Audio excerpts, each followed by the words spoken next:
என்ன காயலான போதும் என் மேனி தாங்கிக் கொள்ளும் உங்கள் மேனி தாங்காது சென்றேனே. எந்தன் காதல் என்னவென்று சொல்லாமல் ஏங்க ஏங்க அழுகை வந்தது.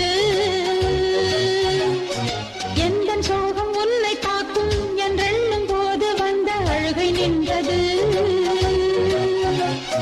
மனிதர் உணர்ந்து கொள்ள இது மனித காதல் அல்ல, அதையும் தாண்டி புனிதமானது. அபிராமியே தாலாட்டும் சாமியே நான் தானே தெரியுமா? சிவகாமியே சிவனில் நீயும் பாதியே அதுவும் உனக்கு புரியுமா? சுபலாலி லாலியே லாலி லாலியே அபிராமி லாலியே லாலி லாலியே அபிராமியே தாலாட்டும் சாமியே நான் தானே தெரியுமா?